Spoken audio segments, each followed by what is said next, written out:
thank you very much for having us, everybody.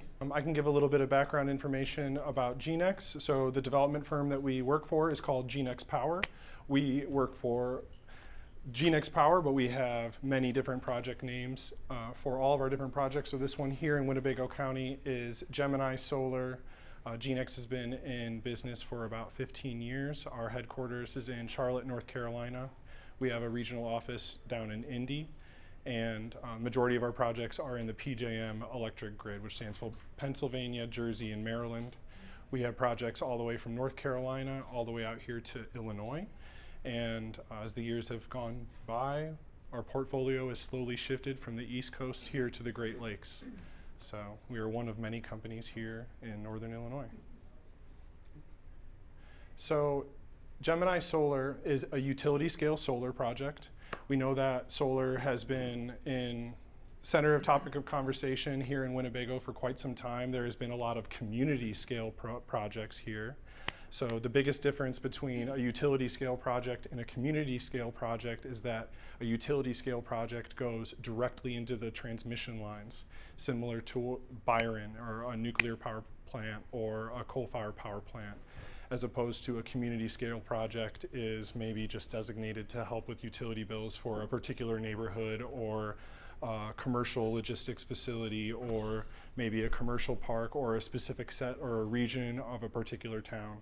So we are very excited to be the first project here in Winnebago. Kind of touched on that, we can keep going. So a bit of project information for Gemini. It is a 224 megawatt project. It is roughly 2,200 acres.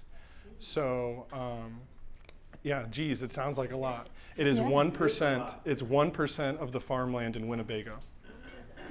So there is quite a bit of land in Winnebago County. A few things that are required for a utility scale solar project. Obviously we need the space. You need to have, 2,200 contiguous acres. Sometimes we can split it up with a few different landowners, but for the most part, we like to have it grouped in, 2 to 3 large swaths. It also needs to be in an unincorporated area, and it needs to be in close proximity to cities with bigger populations. So Winnebago County has an advantage, as do many other Northern Illinois counties, because it's in close proximity to, obviously we have Rockford here, we have Madison, Wisconsin, Chicago, and Milwaukee. So we are in an area in Northern Illinois where 2 different energy grids meet. Those transmission lines cross between those 2 energy grids. The other one's called MISO, goes all the way down from Louisiana up into Ontario. And the intersection of those transmission lines can not only help the different citizens that live in those areas, just being able to help each other out. If there's a particular power outage in one area, energy can be transferred and moved along across state lines, and it also becomes a hot spot for developers like us. So why are we here? We are here for a few different reasons. Obviously to bring clean energy to Winnebago County in Northern Illinois, but there's a few different boxes that we check off the bat. Obviously we need that amount of contiguous acreage. We need a transmission line that has available capacity. So when we've built our transmission lines over the past couple decades, we build them with overcapacity. In other words, we build them too big with available space for anticipated future projects. Our engineering team and our environmental and our permitting team, they do a desktop, in many ways, a first run review of checking for the available capacity of these transmission lines, checking for the environmental features, flood zones, everything under the sun, just to determine the viability of this particular land. And then of course we need interest from the landowners. So the number one reason that we have landowners reach out to us to start a project or to join one of our existing projects is actually to keep their family farms in their family for generations to come. So it can be a very rewarding thing. So environmental benefits. Obviously we're in a room of like-minded people. This is Sustain Rockford. This is a very great organizations that we've had the pleasure to meet, and you guys are doing a lot of amazing things. Can talk your ear off about this list and many, many more, but I think one thing that hits close to home for me, having worked in residential and commercial construction, large scale residential and commercial construction before this, is that what we're doing with this land in many ways will not only increase the health of the soil, but it'll increase the quality of the groundwater below and the surface water adjacent to it. A big reason for that is that every development over 1 acre is required to comply with the NPDES and the clean water discharge. Monoculture ag is fully exempt from that.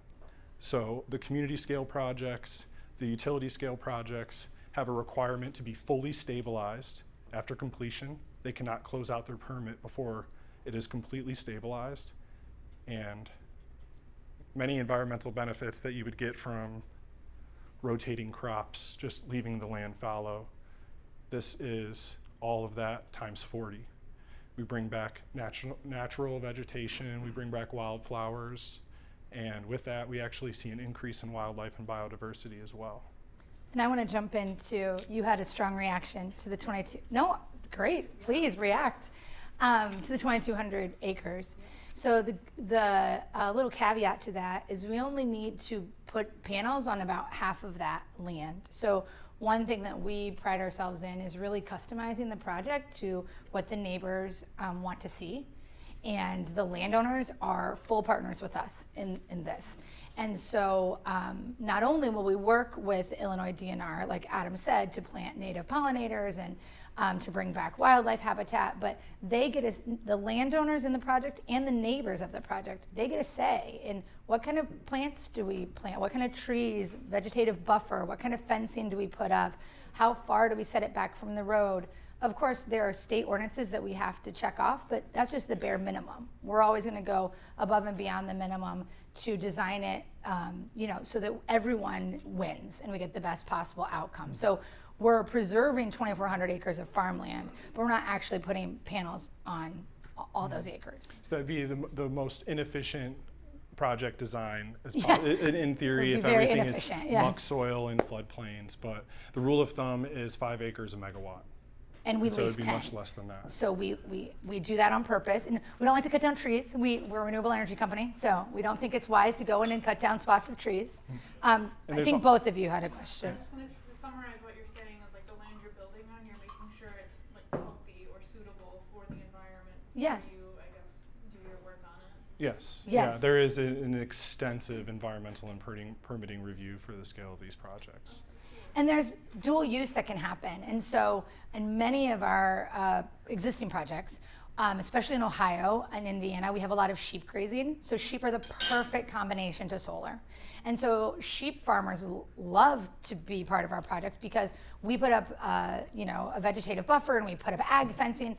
We spend all the money to keep their sheep in, money that they couldn't justify spending themselves. They buy more sheep, they increase their number, and their sheep graze under the solar panels. So they get shade and we get free mowing. And so it's a win-win for everyone.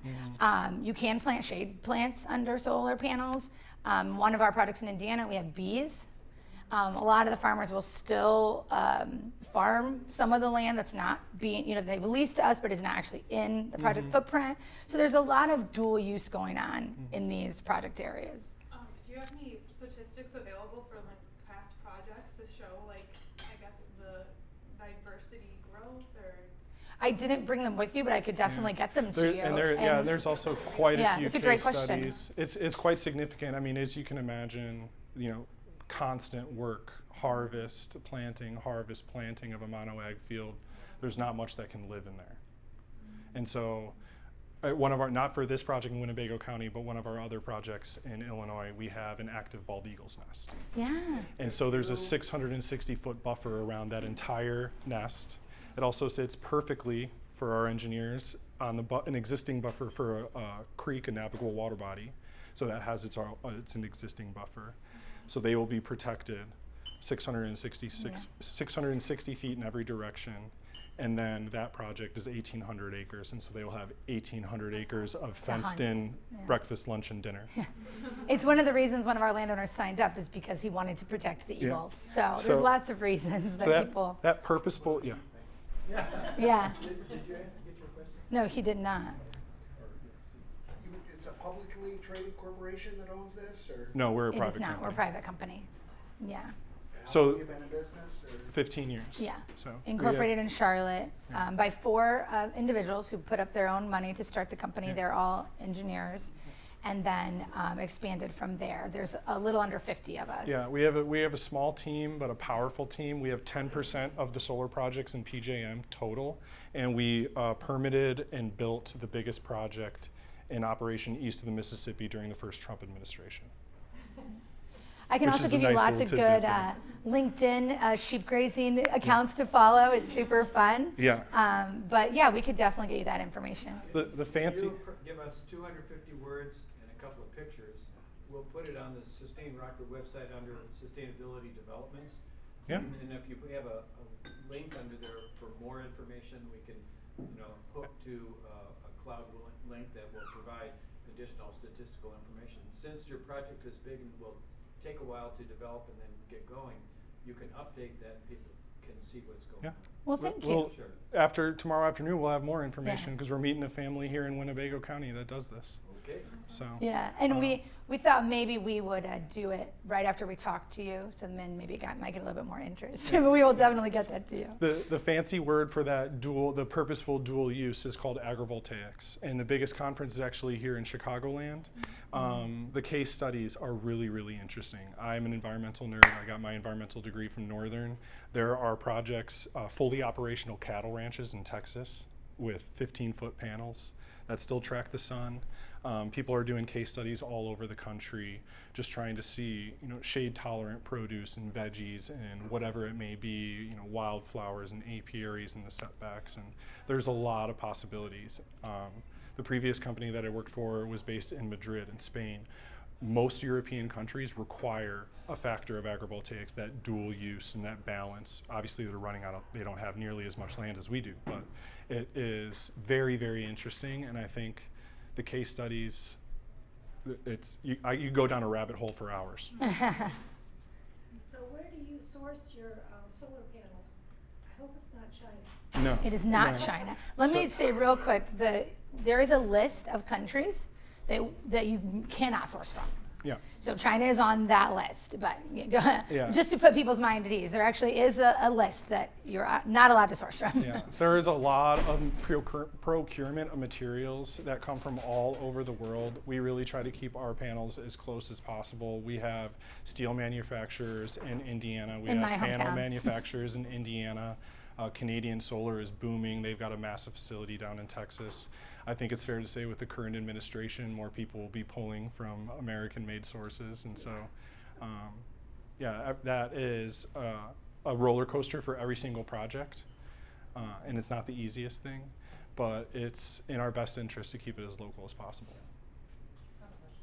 How long is the lease for the land? So the initial lease is 20 years with 4 5-year extensions. Yeah. So And the a solar maximum panels of 40 years. do have and one of the next follow-up questions often is, well, do they really last that long? Are they exponentially changing all the time, increasing in technology? They do last that long. I've seen original panels from the 80s that are still like 99% efficient. So they can last the life of the project, or they can be subbed out if one needs to be repaired. Or if there's particular damage or something like that. Do you Sure. have any kind of protection, say there is an unusually bad hailstorm? Yes. Yeah. So one thing. Insurance? Well, These projects have an They do. insanely high insurance. one thing is the panels track the sun and they're bifacial. Okay, so they do that automatically. But I don't know if I can promise this, but the newer panels can be remotely controlled. So if there is bad weather coming, bad wind, bad hail, if you tilt them, they're not going to get as much damage as if they're like this. Right. So that there is technology always increasing for things like weather events. Thank you. Like And the so- old panels weren't bifacial. So they are always improving on them. Yeah, absolutely. Absolutely. Okay. Yeah, absolutely. Have you had any concern, we talk about any concerns from like neighbors as far as like any output or anything that may damage, whether it be heat, excessive heat, or damage to surrounding properties? We have not had any concern here in Winnebago County. We know that there has been quite a bit of neighbor concern for some of these community scale solar projects. There is more research that shows that the adjacent properties actually increase in property value than there is for decreasing.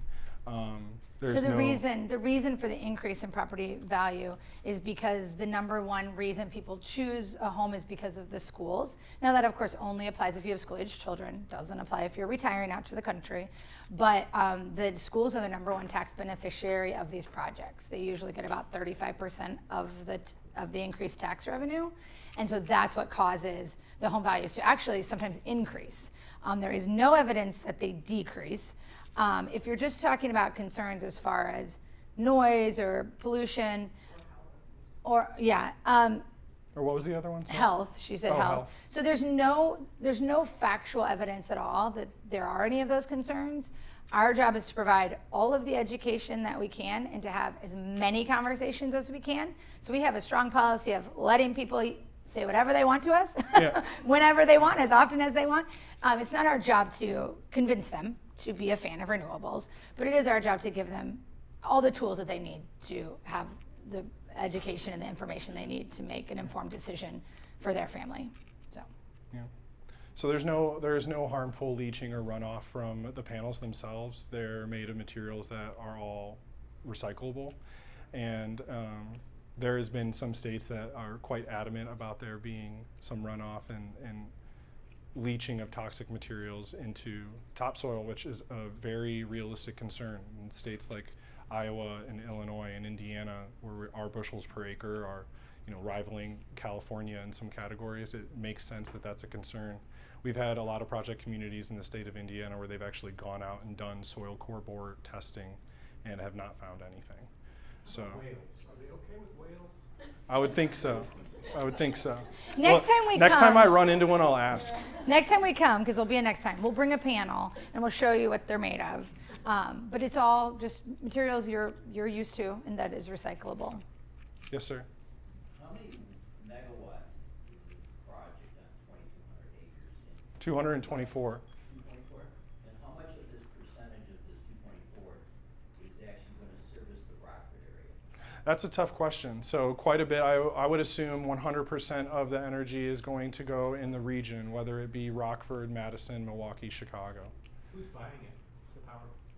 There's no PPA. It goes directly into the transmission lines, as does a nuclear power plant or a coal-fired power plant. Going to ComEd? Yes, ComEd operates the plant, operates those lines, correct, yes. Do you want to Yeah, keep we can going? keep And going. we'll Yeah, keep the we'll have questions time for coming, though. Q&A This is after, of course. fantastic. Thank you for asking questions. So economic impact. This really moves the needle for some people. I know that this may be not the particular room to go over all of this, but it does absolutely make a difference. I think the biggest thing for me is the $440,000 in new wages paid and the annual $3 million in rent payments to your local residents. All of our projects in Illinois, It's kind of the hard. landowners Do you want us to read the numbers? They're kind of hard to see. Okay. One unique thing about our Illinois projects is that all of our landowners live in the project community, and many of them live on the project itself. So that is not normal. My first dozen projects were probably with absentee landowners in Florida and Arizona that hadn't been to the north in a decade. So it's nice. And it goes back to Anne Marie's point of us being very considerate when we are talking about vegetative buffers when we're going and approaching these neighbors. And there is actually a requirement that the state of Illinois holds for all of these developers that we have in this PowerPoint that we could touch on in a little bit, but it's non-negotiable. And every developer must comply with every bullet point in the agreement. And that agreement is between us and the Illinois Department of Agriculture. And it's basically fully centralized around protecting the landowner and protecting that land. So in theory, you take a photo of the fields and it's going to look the exact same when the project is complete, not only at the surface, but also the stratification of the soil itself. Same amount of topsoil, same compaction. The review process is extremely expensive and very intensive. And Illinois is the only, I've worked in dozens of states in this country so far, and Illinois is the only one that I found that holds developers to that, which I think is really great. And biased because I live in Illinois, but it's important. So $20 million in property taxes over the first 30 years of the project. The comparison, we can pull up the numbers, the comparison in the increase of the property taxes of an energy producing facility like this, you can imagine, is exponentially higher than a corn or a soy field with no primary residence or even a barn. It goes down even more if there's no barn. So that flows into the county coffers. I really get excited about the spending numbers, the local spending numbers to your local businesses and restaurants and hotels and places like this. We'll really see a big increase in spending. And these are all independent economic reports. We don't put them together. We have professionals that do that for us. yeah, not me. I think we can go to the Whenever next you're one. ready. Oh, this is me. This is so tiny. Don't worry about it. Okay, so I'm the Director of Community Relations. So I do community engagement. And it's the best job in the entire company. It's very unique to GeneX that every one of our projects has a community relations director.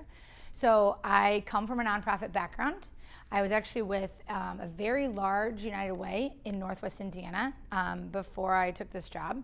And I have found that I can do much more good on the ground in a for-profit company than I was actually doing in a nonprofit company. So that's what attracted me to this role. But we've been in town about 15 months. We try to be here bi-weekly, if not more. I already mentioned that we have a local project representative who lives here. We have a local office. But on top of that, we're chamber members, we're Next Rockford members, we're Sustain Rockford members. We like to go on what I call a listening tour. So we talk to all the normal players, economic development and elected officials, but we really like to talk to groups such as yours, Rotary, Kiwanis, nonprofits, because every group is going to give you a different pulse on the community, and we don't want to come into a community and just assume that we know what is best for you. We want to hear what your top needs are for your community. And so to that end, we started a community grant program. So the community grant runs quarterly. I told you I have a nonprofit background, so I want grants to be super simple. So if you have a favorite community organization or nonprofit that you either are part of or you just is your favorite to give to, please let me know and I'll connect you to the Google form. It's a very simple Google form. There's no reporting out required. We give grants of $500 to $5,000 every quarter. You can use it to keep the lights on. You don't have to have a special program or service to qualify for our grants. And we've actually spent the last couple of weeks visiting all of our grant recipients, so that's always super fun. And then we like to get really involved in what's going on. So we had the pleasure of bringing Santa back to Stroll on State this year. I won the award for the coldest event worked in the entire company, if you went there. But Santa was there, and we're Ice Hogs season ticket holders. We're really involved with United Way and their literacy campaign. We like to volunteer as much as we can as well. So just some of the things that we do to be a part of the community. GeneX has a commitment to being a good neighbor. So we take that very seriously. We put a lot of time and energy and money behind it, and we think everyone should benefit from the project, not just the landowners, not just the county tax coffers, but everyone in the community should have an opportunity to benefit. So we're gonna play a short video of just some of the people we've worked with so far.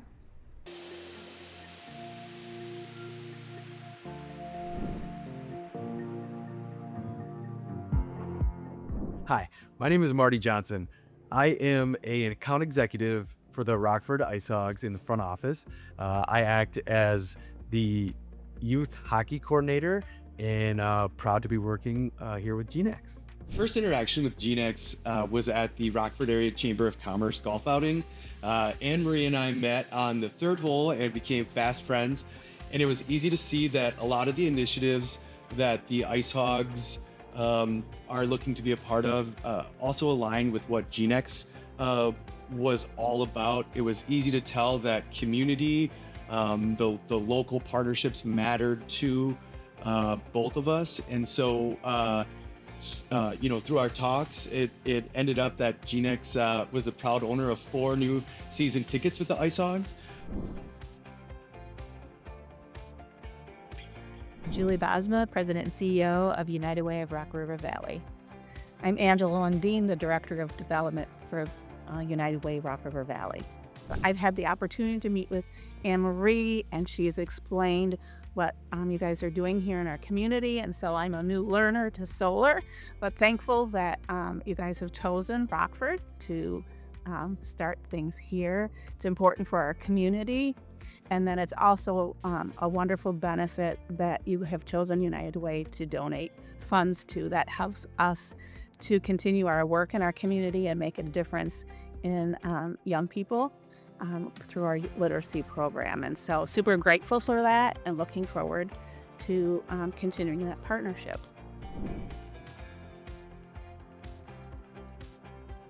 Greg Gates, I'm the Executive Director here at Reagan Mass Transit District. Well, coming from a farming background, my family has for generations been able to till the soil. So obviously when we're talking about from that perspective, preserving something that's been very important to our family is something that I would strongly advocate for in the future. We want to see those generations to continue in that element and make sure that obviously it's something that we can continue to do and that others could also reap the benefits from, either agriculturally or environmentally, with more solar type of activity. My name is Stephen Simpson. I have the honor and privilege of being the superintendent and principal of Stewart Elementary School in Stewart, Illinois. As we look forward to the 21st century, it seems as if increasingly the energy segment of our economy is going to be very important. As we educate our students to be productive citizens in the future, it is nice if we have opportunities in the area where they can see that aspect of the energy economy at work, particularly in the solar field, which seems to be one of the up and coming aspects of economic growth in the Midwest, something that we haven't really seen a lot of before in this region of the country. So I think it provides a nice opportunity for our students and their families to not only benefit from the tax revenues that we will see from that growth, but also to gain some knowledge and some expertise in an area of the economy that may one day provide them with a career. I'm Dr. Thomas Kaczynski. I'm the director of the Institute for the Study of the Environment, Sustainability, and Energy at Northern Illinois University. So I'm particularly focused on sustainability, and when we talk about sustainability, we mean both benefits to the environment and benefits to people. And utility scale solar has a lot of important benefits on both sides. On the environmental side, it can help reduce the usage of farmland. It can allow it to rest for many decades, often in the 20 to 40 year range, to return to a more sustainable use, to promote crop diversification and biodiversity. And on the human side, it can have benefits in terms of providing economic stability and security. So one of the really good parts about solar is it promotes diversification of our energy supplies. We're less reliant on importing fuels from nations that we might have conflicts with. We're less reliant on a source of energy that's proven to be very volatile in terms of global energy pricing. So solar is not only more resistant to that and more resilient, but it can also help produce jobs, bring benefits to local economies, and in general make it easier for us to have economic vitality going forward.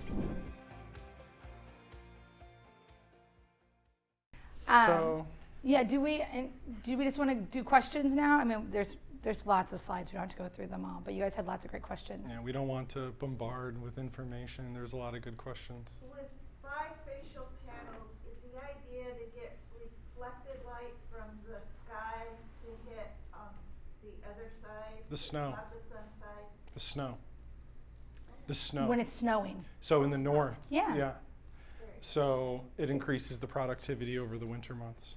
Yeah, they're actually better in the cold. When the sun, think about when you're driving. When the sun reflects off the snow, it produces a lot of energy. But oftentimes people say put them out west. They actually aren't as efficient and reliable when they get hot.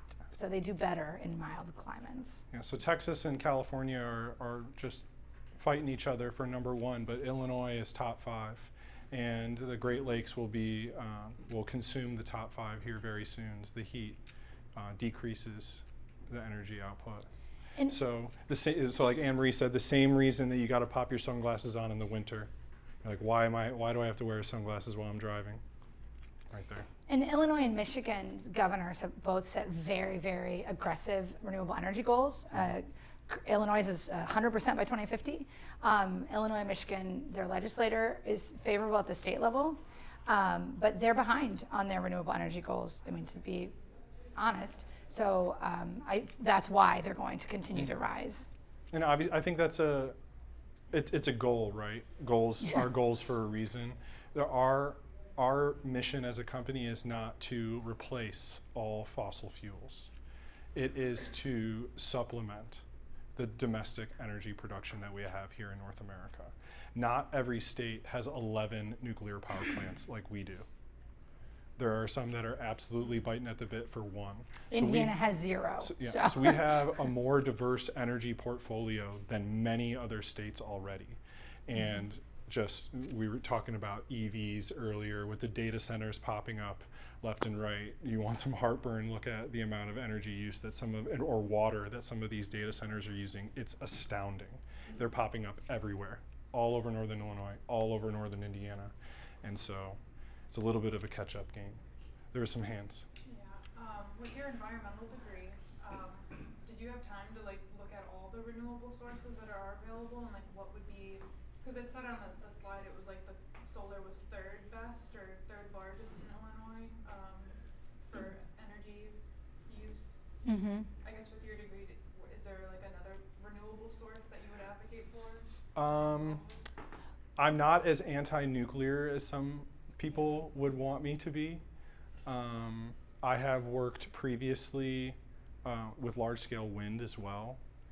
I just think as a landowner and as a homeowner, it is a little bit of an easier pitch for solar. I think not only for the people doing the business, but the community and the landowners. It's not nearly as much of an eyesore. We have to go through the vegetative buffers that border the project. We get the input from the neighbors. They get to decide if they want us to install their preferred vegetative buffer on our property, our landowner's property, or if they want to install it on their property line, or they can just take the money to install it on their property line. It is an Illinois AMA requirement, so it's the Agriculture Impact Mitigation Agreement, and that is standard. So if they want to take it, install half the arborvitae, and then cash 30 grand, they can do that. What's going to make this happen? Is it going to happen? Or Well, there's a slide at the end about action steps.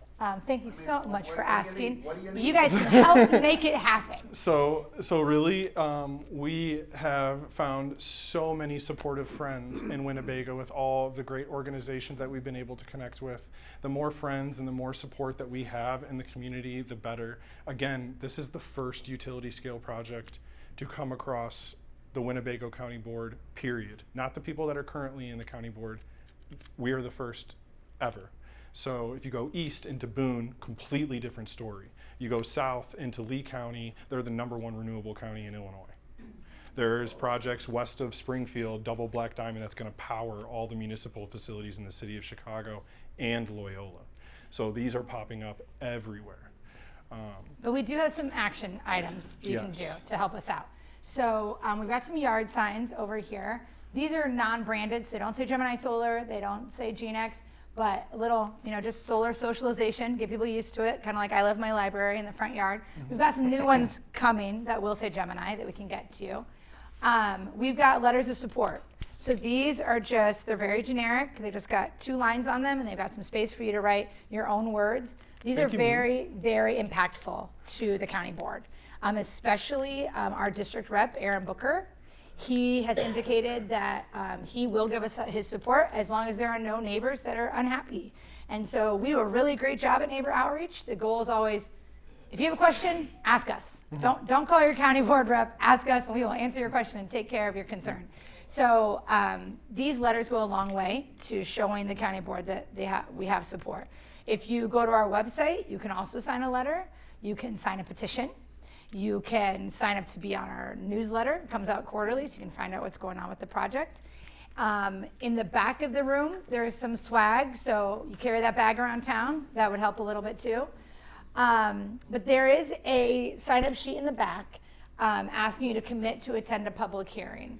So we don't know yet when our public hearing will be. We have a goal of submitting our application by the end of Q3, which means then the clock starts ticking. So 15 days of public notice, we go before the zoning board, there's a couple nights of public hearing. All of those things allow public comment. And then once it gets to the county board vote, you cannot comment, but you can attend. And so it's very, very helpful to us to have supporters in attendance. You're probably aware, if you watch the news, that a very, very small, loud minority seems to be setting energy policy in this country and a lot of other policies. And when 3 or 4 people show up and they come to the mic and they have matching t-shirts and they speak in opposition of something, it's very difficult for your elected officials to then vote in favor of something. I mean, that puts them in a really bad spot. But if we have equal or more number of people who show up and wear our t-shirts and come to the mic and say that they're in support of something, that gives those elected officials the comfort level they need to know that their constituents are okay with this.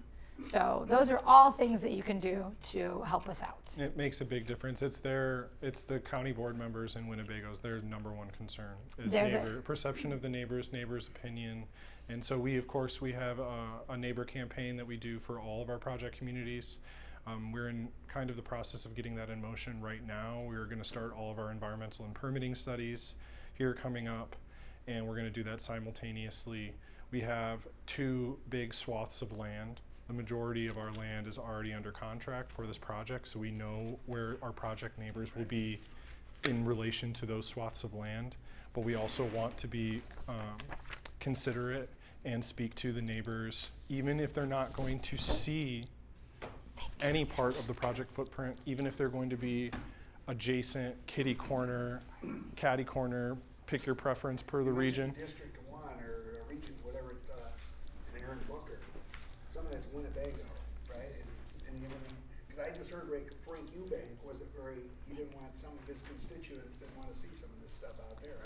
I just heard this from another. Yeah, it's all Winnebago County. It's all Winnebago County. But no, Aaron Booker you had mentioned. Yeah. Yes. So He was very friendly to this. Yes. But I know, because I live in Aaron Booker's, and much like is like the community of Winnebago there too. So. Yeah, I can totally understand.